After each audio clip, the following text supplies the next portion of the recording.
Hello, everybody. Welcome to another episode of Cybersecurity Weekly. My name's Fred Cobb. I'm your host, Executive Vice President of Services and CSW at InfoSystems. And with me today is Mr. Rob Ashcraft, Senior Cyber Strategist. Rob, how's it going? Hey, I'm doing well. Thanks again for having me on. Yeah, happy Friday. It happens to be Friday today. Yes, sir. So, yeah, we are still in our virtual offices, still riding out the situation with what's happening in society with our COVID-19. So hopefully we'll be in the office soon. We'll be sitting around the big studio and into a big production. But for now, we're at our offices with blurred backgrounds. So we'll endeavor to persevere.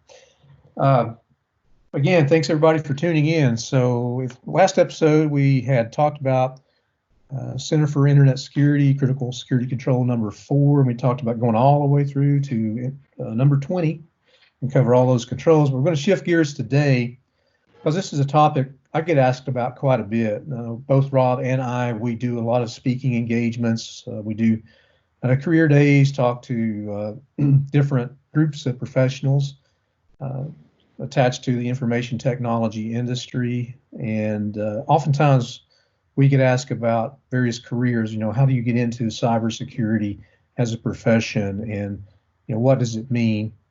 It's funny because I try to describe it to the layman. They'll say, "Oh, you're in cybersecurity. You must break into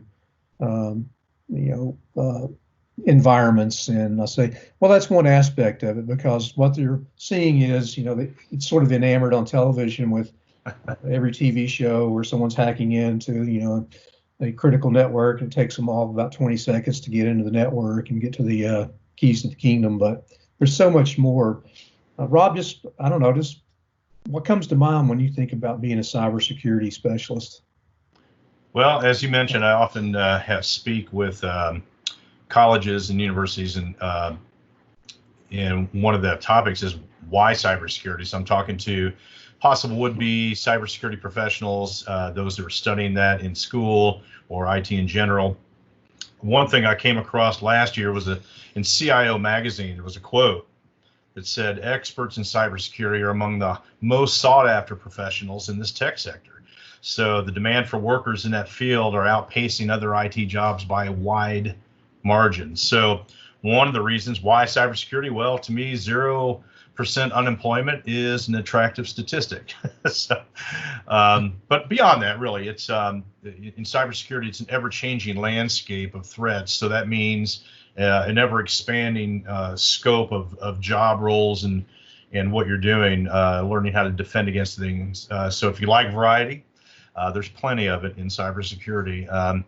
It's always, I say it's always like solving a new puzzle every day or every few days. There's a new case to work on. If you like the kind of law enforcement aspect, or if you like the game battle aspect, there's a new battle always happening. So that's some interesting and nice aspects of the job. It's really practically an unlimited career path potential in a lot of ways, because it's growing so quickly. And there's such a need, and good cyber professionals, they learn as much as they can about the technologies, how they work within an organization, and how the organizations operate. There's so many different operation models in that, and cybersecurity professionals have to understand those operational processes and the different kinds, so they can help defend them. And so it's a great field. I feel like it's a field where you feel like you're making a difference. You're having a real impact upon the well-being of your organization. No, that last sentence, that it means a lot to me to be in this field. I feel like you are helping companies to protect their critical assets, to protect their basically their future, their present and their future. But you touched on a couple things there, and we'll go back and revisit. So in previous life, I managed several different cyber teams at the same time. And in getting to some of these different areas you can go down as a professional, you think about offensive security. When you think about offensive security, you think about the pen tester, that person, that the white hat version of or the ethical hacker Yeah. where they're getting paid to test a company's network perimeter. They're getting paid to test a company's resiliency to attacks. So it's kind of interesting. That's kind of the mystique, of that particular field is you get to play this criminal, ethical criminal, where you are breaking into something to see how far you can get. So you can tell the company, hey, by the way, I was able to penetrate your network here, and you need to shore this up. You need to correct this vulnerability. So just taking offensive security as one, you got, again, the penetration testing, you got the social engineering aspect. Yes. Whether it's a fish, whether it's a pretext, whether it's a bait, whether it's physical, social engineering your way into a facility. And, that's another form of offensive security. And, I had folks on the team where I was before. They really enjoyed that. They got to play the role of an actor. Sometimes we would send them on side just to see how far they could physically get into a building, or it was a challenge if they were trying to pen test a network to really own it. In other words, to get that administrative access that they were looking for. We'll be back with the Cybersecurity Weekly podcast after we pause for this special message. Security analysts believe cyber attacks will continue to escalate throughout 2020 and are recommending that every company, regardless of industry or size, place immediate focus on cybersecurity training and the tools that will protect you from these attacks. Did you know that you can book a cybersecurity assessment right now with Fred Cobb's team of cybersecurity engineers at InfoSystems? They will help you discover exactly where you are most vulnerable to a cyber attack and make recommendations on how to strengthen your defense in those areas. This is urgent. It's an issue that affects everyone in our community. Visit the InfoSystems website at www.infosystems.biz to request your cybersecurity assessment. Now back to the podcast. Yeah, and if I might add in there, Fred, just for those listening, of course, all of these type of activities are done under a preset contract and statement of work. So never just attempt to do some hacking or social engineering of any kind just to show a company their weaknesses without their permission. Yeah, that's usually illegal. So that's a very important point, that it is done with someone being in the know.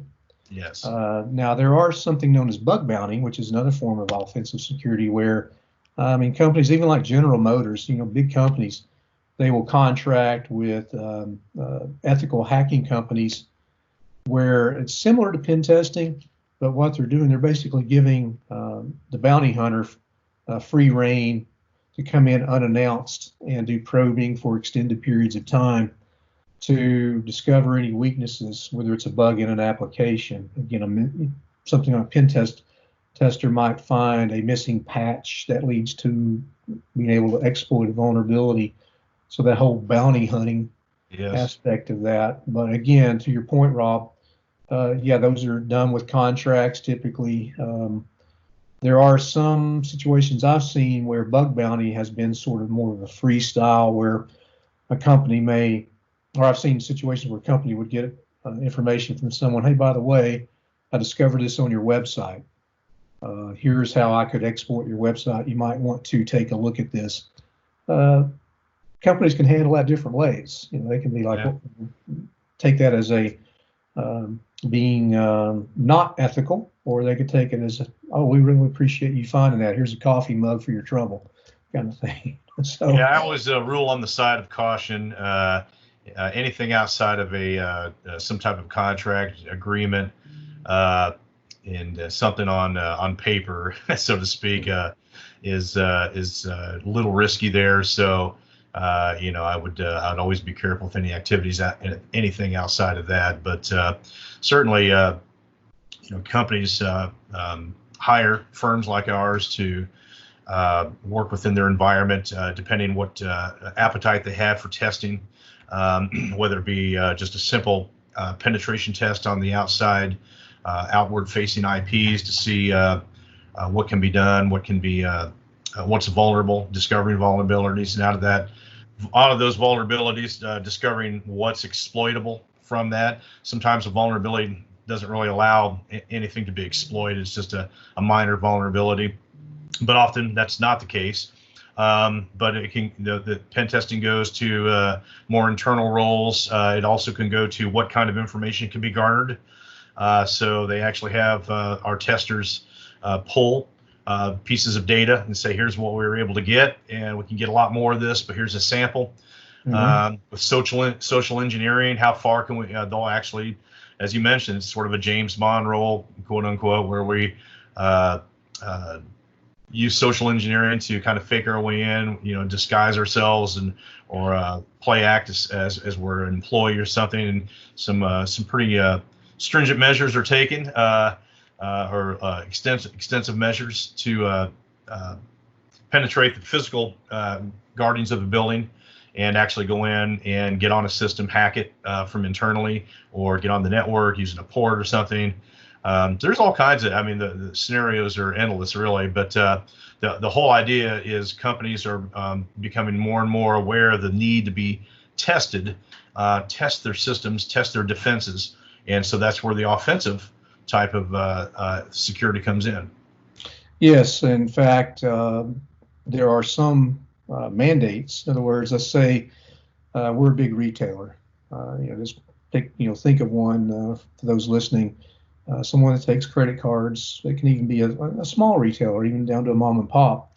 But typically, the bigger retailers that are doing a large number of credit card transactions through the Payment Card Industry PCI Council, they have to annually, in some cases, if they're a service provider, biannually do penetration testing. So there has to be professionals out there that are capable and competent in doing these tests. So it's a really fun field. I think if I had to, and feel free to jump in here, Rob, if I was thinking about the type of person that would gravitate toward becoming an offensive security professional, to me, it is technical, unless you're just talking about the aspects of being able to be an actor for social engineering. Right. But if you're looking at, how do I break into a Linux system, or how do I break into a Windows system, or how do I enumerate SQL databases and then start probing those databases, looking for weaknesses, it takes certainly some level of technical competency to be able to do those sorts of things. Would you say? Yeah, certainly. There's some great tools that they use, but just discovering the vulnerability is one thing, but actually exploiting them is another. And there's a whole skill set behind that. And it's an interesting role of cyber offense. Often it's alluring for those looking from the outside.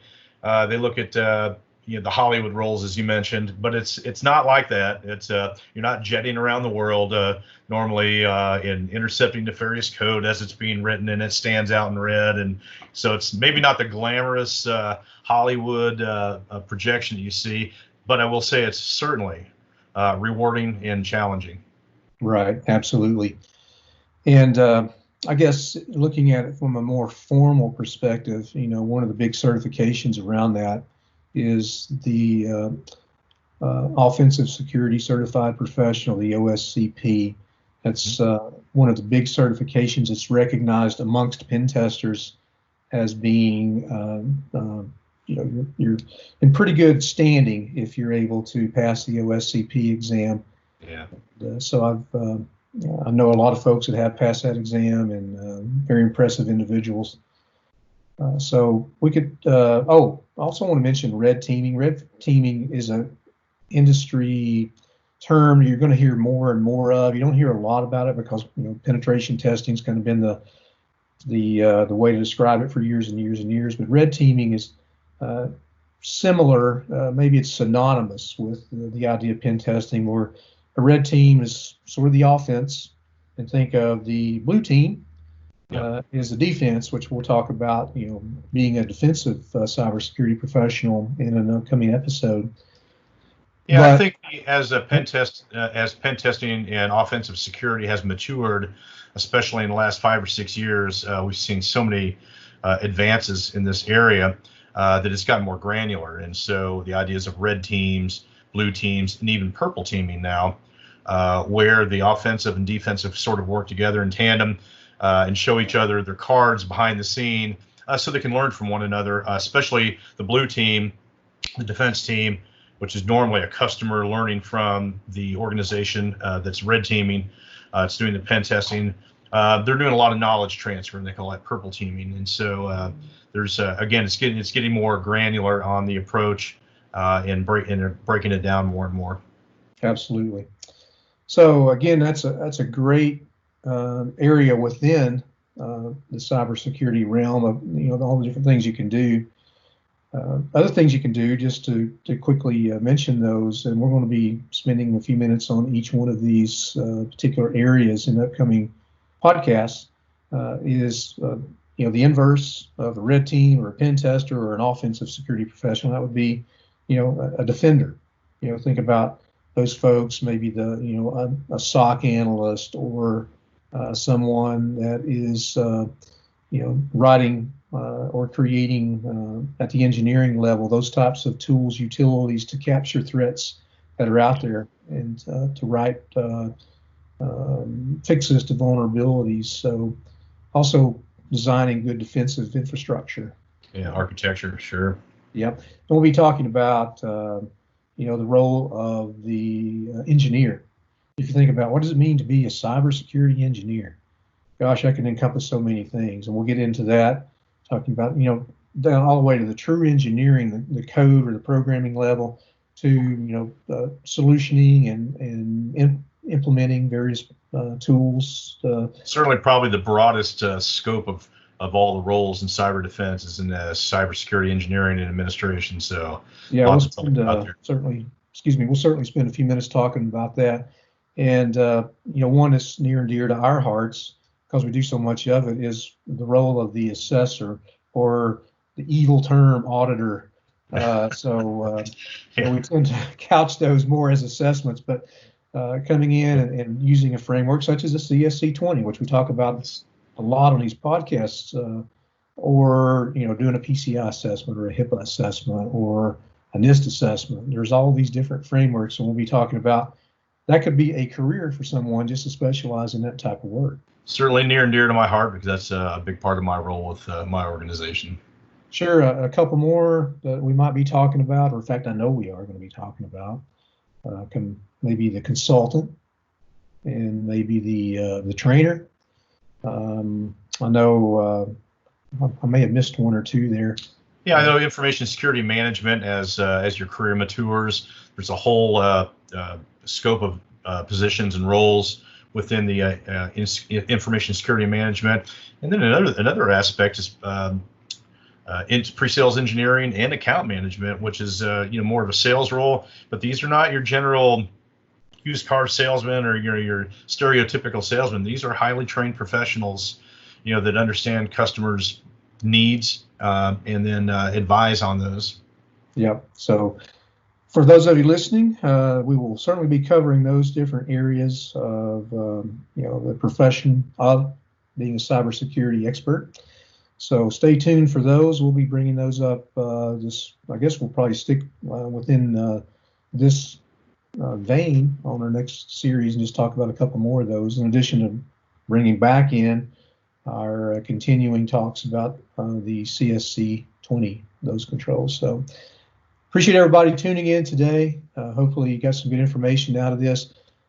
We always want to get feedback, so reach out to us and let us know how we're doing. And everybody have a great weekend until we see you again. Thank you. Thanks, Rob. Thank you.